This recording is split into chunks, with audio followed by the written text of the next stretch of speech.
Hey, what are you doing? I'm delivering an artwork that you wanted. I don't think so. How did you get in here? Through the door? I mean, it does look good. It does. How about we just walk around and forget about this artwork delivery? Well, let's just say. That's how you do it.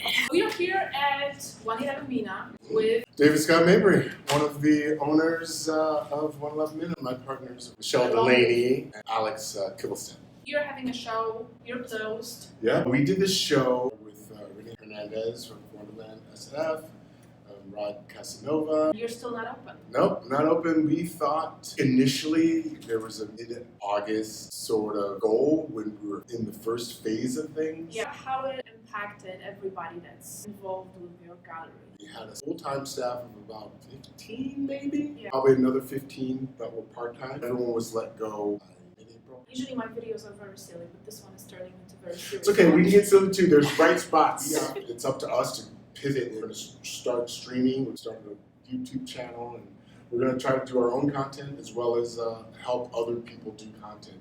Turning into online galleries is a whole different thing. I've worked with startups who try to disrupt the art scene. Yeah. It's difficult because art is something that is very personal. Is there any way of doing it differently? We had streaming, kind of talking heads talking about the artwork. The key is you have to let people into the behind the scenes. We have to figure out a way to connect artists with the money. There's money here for art to support artists. Figuring out a way to connect these people, and I think part of it is telling the stories. The gaming industry kind of has a head start for this. People have gotten used to people watching people game. Important reason why you're mentioning it because one of the co-owners. Alex used to work with the gaming industry. Yeah. What the gaming industry has done with Twitch. A bit of trivia. Yeah. Twitch founder bought a couple of the paintings What? from you guys. Oh my God, I didn't even know that.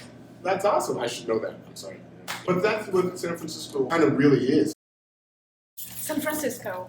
Oh my God. It has changed. Drastically, yes. Is it gonna bounce back? Assuming enough creatives can manage to stay here and want to. It's a boom town. I mean, it's boom town since it's kind of existed. It's such a small city. It doesn't take a lot of people to change the dynamics. I mean, there's just so many restaurants and bars and retail stores that have gone out of business. San Francisco, retail is gone. Yeah. Union Square is almost emptied out. Hotel industry has been decimated. Yes. What can artists do in this difficult time?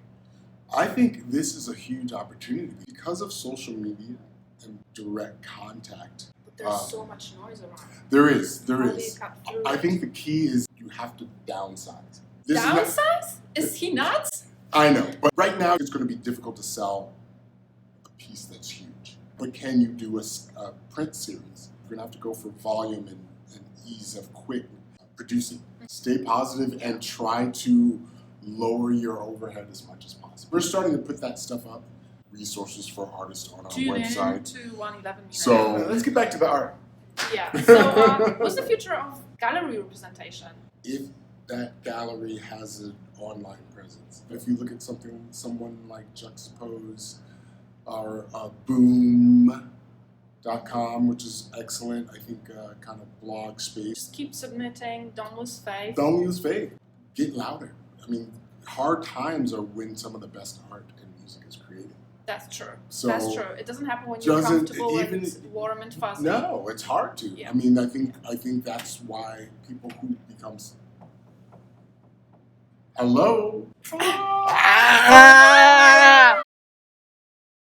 So yeah, I would say to artists, stay as positive as you can. What would you say to those who are watching now and are thinking about giving up? I've been there several times in my life. You know, obviously those basic needs need to be met. Use the system as much as possible while it's there. If you need it, don't be ashamed. There's nothing to be ashamed of. We're all having a really hard time now. Don't be opposed to something like Patreon. Is it really working? This is very interesting because we come to the topic of art patrons, right? In the olden days when Medici were around, and also other people, they were super rich and they understood that along with it came responsibility for artists, for music, for literature, and so on and so forth. Do you see that happening nowadays? I think a big problem, the people with money don't necessarily see the artists that I think are the most deserving a lot of times. Very often see the artists that have the best representation. some people with that kind of connection. I'm not saying that only wealthy artists become wealthy, but if you are comfortable in those circles, Yeah. I believe that it's much easier for you to get patronage from those circles. And that's why I love the idea of these smaller kind of either GoFundMes or things that people can give $5 and $10. Okay, so we have an awesome treat for you guys today because We're going to the bowels of 111 Minna, downstairs, the art room. Here we go. The ghost is probably down here as well.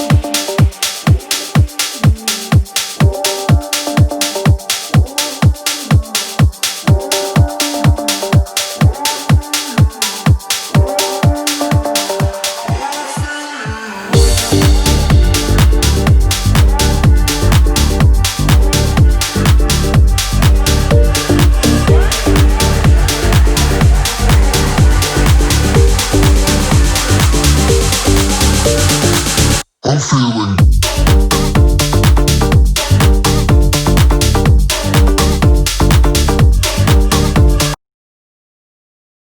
you have a connection to Poland. Yes. And there might be somebody who's got birthday today.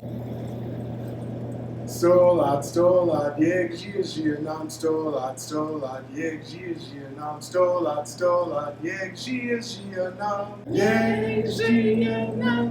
If you didn't know, that's happy birthday in Polish. Also, I need to thank a few more people who are involved with our streaming show at howlive.tv that will also be up on our YouTube channel shortly. Lila Davis, Richard Ciccarone, Olympia Galvez, and everyone else who donated, and all the artists that were involved. Awesome!